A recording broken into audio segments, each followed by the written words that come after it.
Eu não tive direito de escolha, eu não tive direito de decidir meu futuro. Outra vez, eu me sentia caindo no poço sem fundo. Eu já era soropositiva há 11 anos. Entendeu a história do mal necessário? Então tive alta e voltei a trabalhar. Quando cheguei na empresa, o gerente me disse: a diretora vai te chamar para conversar. Vai lá e explica tudo direitinho. Cheguei lá na diretoria e minha demissão estava pronta. Depois de saber da minha história, a diretora foi super acolhedora, chorou junto comigo, me fez sentir humana, me abraçou como uma filha. Então eu voltei para o meu posto e fui trabalhar e já estava mais calma. 4 dias depois, fui outra vez internada. Passei 7 dias. Quando voltei ao trabalho, eles me deram 3 meses de licença remunerada para eu me cuidar e voltar a trabalhar normalmente. Eu serei eternamente grata à diretora da empresa, que foi um anjo em minha vida. Porém, mais pessoas precisaram saber. O outro diretor, a pessoa do departamento financeiro e a Margarida, responsável pelo RH. E aí, a Margarida não se conformou. Ela achou que eu estava tendo regalias que ela nunca tinha tido.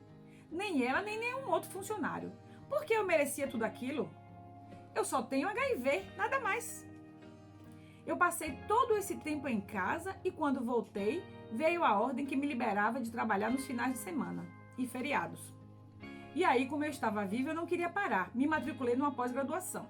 E não é que a Margarida fazia pós no mesmo lugar que eu? Não era o mesmo curso, mas nós nos encontrávamos todas as quartas e quintas. Ela sempre queria conversar e sempre o mesmo papo. Olha, você sabe que devido à sua condição, você não pode ser demitida e coisa e tal. Se ela te demitir, você coloca ela na justiça e começa a exigir isso e aquilo. Você tem direitos, viu? Então eu disse a ela na hora: pelo tratamento que recebi e recebo, eu jamais vou fazer isso. Depois eu soube por um colega amigo que trabalhava lá na direção que a Margarida falava aquilo comigo e chegava na mesa da diretora da empresa e dizia que eu estava pensando em colocar a empresa na justiça, que eu ia criar problemas para a empresa, que ela deveria se ver livre de mim o mais rápido possível, que eu era ingrata com tudo que eles faziam por mim. Com o tempo, passei a ter problemas com gerentes e supervisores, justamente por causa das regalias, mas eles não sabiam do meu diagnóstico. Eles eram apenas seres humanos em uma competição de vendas. Até hoje, eu não sei se a Margarida tinha inveja de mim ou se ela tinha vergonha de trabalhar numa empresa que dava regalias a uma pessoa com HIV. Eu fui tocando a vida mesmo assim e não conseguia aceitar aquilo. Não podia contar para ninguém, uma vez que nem eu mesma aceitava aquilo. Eu sei que pode acontecer com qualquer pessoa, mas dizer que é normal é um pouco difícil. Hoje eu convivo com o vírus da forma mais inteligente, consciente e saudável possível. A partir do momento em que você entra num relacionamento, você tem a obrigação de falar com a pessoa, abrir o leque e deixar ela escolher. Enquanto for um flerte, um peguete, não interessa a ninguém. Você não precisa se expor para todas as pessoas. A sociedade não está preparada para saber disso. A minha vontade era de postar minha condição bem grande nas redes sociais. Eu tenho HIV, eu estou viva! Mas as pessoas são maldosas, são perversas. Tem gente que não entende as coisas e não faz questão de entender. Eu não tenho que preservar meu psicológico e até mesmo a minha vida. As pessoas que vivem com HIV têm uma vida normal. Tomando a medicação corretamente, a carga viral fica indetectável. Todos os médicos que eu vou dizem: você não tem um problema de saúde, você tem uma condição de ser portadora de um vírus. Mas como você faz o tratamento direitinho, ele tá quietinho no cantinho dele, escondidinho, com medo de sair para não morrer. E ele tem mais medo de você do que você dele, porque você está tomando os medicamentos para combatê-lo. O problema é que, como os remédios não têm soldadinhos para ir à procura do vírus e matá-los, eles só fazem limpeza externa das células, limpando só o que aparece na corrente sanguínea. E esse é o significado de indetectável. Até eu amadurecer, buscar conhecimento sobre o vírus, eu achava que nunca mais ninguém ia querer nem mesmo conviver comigo. Eu achei que nem teria mais amigos, que eu não teria nenhuma oportunidade na minha vida de ser feliz. Eu sou responsável pela minha vida, eu cuido de mim, eu sou uma pessoa normal e vivo uma vida saudável. Eu tive problemas de adaptação com 3 esquemas de medicamentos. Tive problemas cardíacos, de memória, de fala, ficava apática. Hoje eu tomo apenas 3 comprimidos por dia e estou no 4º esquema. Já existem medicamentos de ponta E há pessoas que são tratadas com apenas um medicamento. Por que você não toma esse, Valentina? Perguntei. Porque se eu mudar para esse e não me adaptar e tiver efeitos colaterais, eu terei que passar por todo o processo de adaptação inicial. Mas vamos deixar isso só no último caso. Durante esse período, eu aprendi a lidar comigo, com o meu corpo. Eu já conheço as reações dele. Quando é um mal-estar, que melhora com a medicação que eu tenho em casa, ou quando vejo que não posso controlar, eu já vou para emergência, já digo o que eu estou sentindo e eles já sabem o que fazer. Aprender a cuidar de si, se conhecer. Eu não expus minha foto nem meu nome real. Valentina é um pseudo que eu escolhi. Abrir minha vida, minha história para o mundo é um desabafo, como se eu tivesse com um sapato apertado durante muito tempo. E aí eu tirei o sapato, botei o pé no chão e me deu aquele alívio. E é mais ou menos isso. O que eu espero de um futuro em relação a tudo isso? Eu vejo a minha história. Assim, eu me superei. Essa história começou para mim de uma forma trágica, né? Minha história de vida sempre foi boa. Até eu descobrir isso. Quando chegou, foi uma tragédia que se abateu sobre mim. Foi uma coisa que eu jamais esperava que ia acontecer. Você acha que isso pode acontecer com qualquer pessoa, mas jamais com você. Eu aprendi a olhar para a minha vida de uma forma que eu nunca tinha olhado antes. A cuidar de mim, cuidar do outro. Aprendi a me conectar com Deus, a ter fé. Eu aprendi a não julgar, a não ter preconceitos com as pessoas, a ter empatia com a vida e lutas das pessoas. Muitas pessoas que não sabem das minhas lutas dizem, eu queria ter sua vida. Aí eu digo, se você soubesse de uma vírgula do que é ser Valentina, você não diria isso. Eu espero que essa mensagem que você vai transmitir, Jo, através da minha história de vida, multiplique tudo isso que eu falei para você, em empatia, respeito, solidariedade e amor ao próximo. Valentina.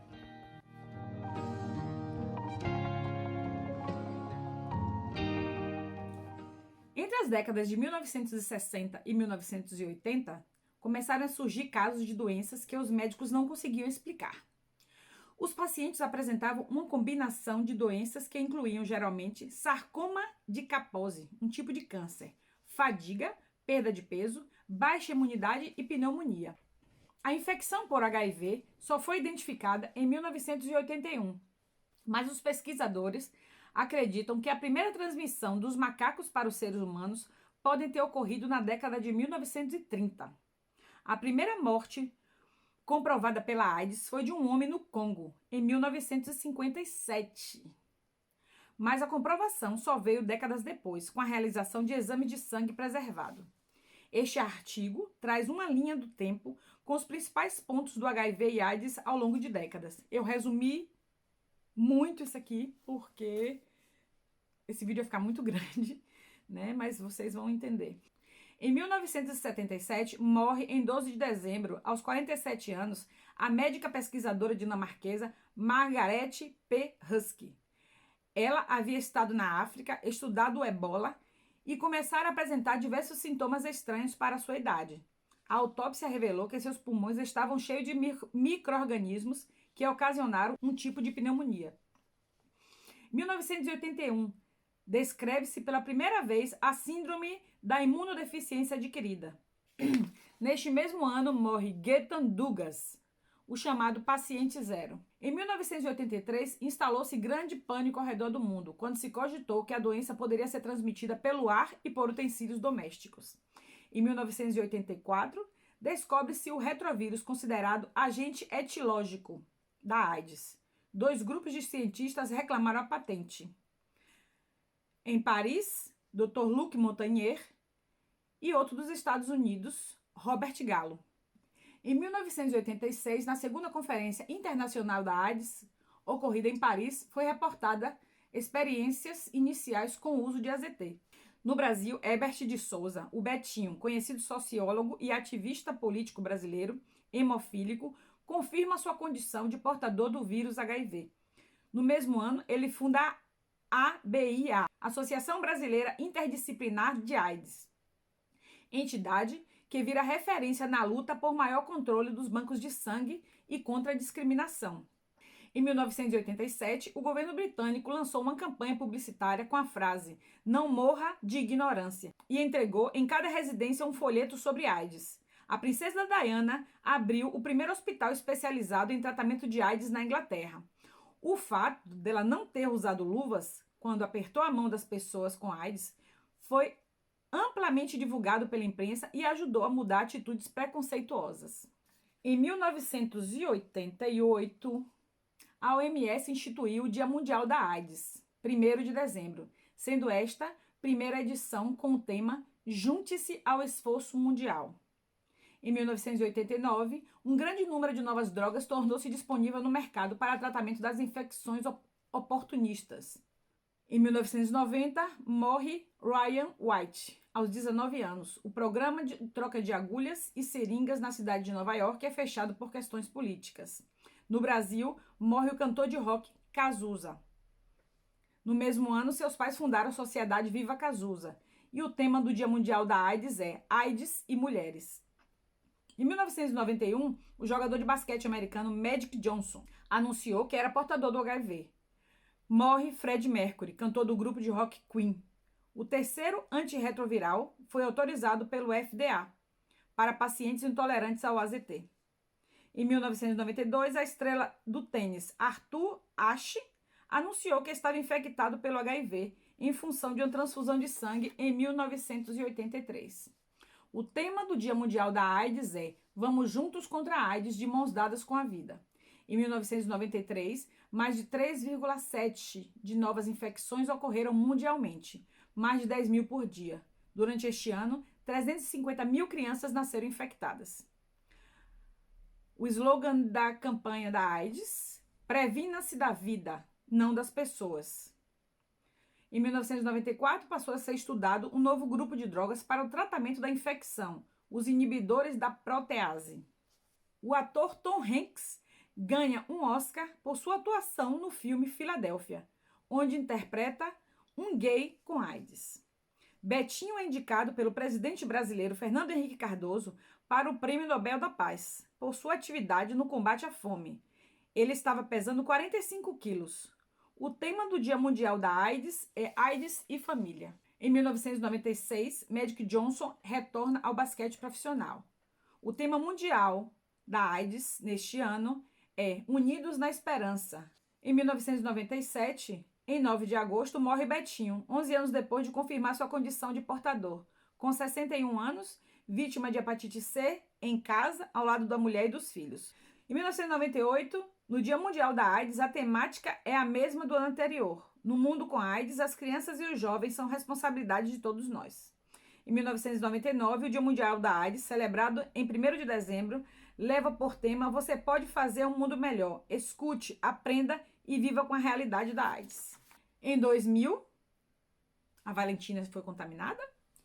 No Brasil, os casos começam a aumentar entre as mulheres, alcançando o índice de uma mulher para cada 2 homens infectados. Em 2001, no Brasil, é implantado a Rede Nacional de Laboratórios para Genoptagem. Em 2002, em Barcelona, ocorre a 14ª Concorrência Internacional sobre AIDS. O número de casos de AIDS notificados no Brasil desde 1980 é de 258 mil. Em 2003, os registros de AIDS no Brasil são de 310.310 pessoas. Em 2004, 2 importantes lideranças transexuais, a advogada e militante Janaína Dutra e a ativista Marcela Prado, que elaboraram o Programa Nacional de DST e AIDS, morrem. O número de casos da doença chega a 364 mil pessoas.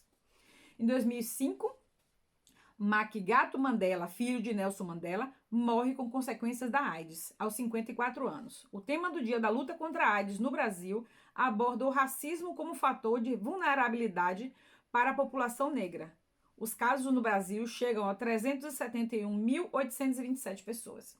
Em 2006, o registro de AIDS no Brasil ultrapassa 433 mil. Em 2008, o Prêmio Nobel de Medicina é entregue aos franceses Françoise Barré e Luc Montagnier pela descoberta do HIV, causador da AIDS. Em 2009, Desde 1980, já são 544.846 casos de AIDS no país. Em 2011, o Brasil anuncia a produção nacional de 2 novos medicamentos para a AIDS, Atazanavir e Raltegravir. Em 2012, é lançada a campanha Dia das Mães, UNAIDS, acredite, faça sua parte, no intuito de conscientizar sobre a contaminação de crianças pelo HIV. Em 2013, é aprovado o protocolo clínico de tratamento de adultos com HIV e AIDS, que garante tratamento de todos os brasileiros com HIV. Realiza a campanha em redes sociais voltadas a profissionais do sexo, com o slogan "Prostituta que se cuida, usa sempre camisinha". Em 2016, campanha do Ministério da Saúde com foco na prevenção combinada, com o slogan AIDS, escolha a sua forma de prevenção. Em 2017, a Anvisa libera a comercialização de autoteste para o HIV em farmácias. Em 2018, a campanha Indetectável, que trata as histórias de 13 pessoas que convivem com HIV e se tornaram indetectáveis após adesão ao tratamento. Em 2019, 37,9 milhões de pessoas no mundo vivem com HIV, sendo que 23,3 milhões têm acesso à terapia antirretroviral. São estimados 1,7 milhão de novas infecções e 770 mil mortes de doenças relacionadas à AIDS desde o início da epidemia. Foram registrados 74,9 milhões de pessoas infectadas, com 32 milhões de mortes. Em 2020 chegou a pandemia. E entre 2020 e 2021 foram 500 mil mortes apenas no Brasil. E entre esses 500 mil, milhares foram portadores de HIV e AIDS, que poderiam estar vivos até hoje, mas que tiveram um problema agravado devido ao coronavírus. Se você gostou desse vídeo, deixe seu like, se inscreva no canal, toque o sininho para receber a informação do próximo vídeo. Obrigada e até a próxima.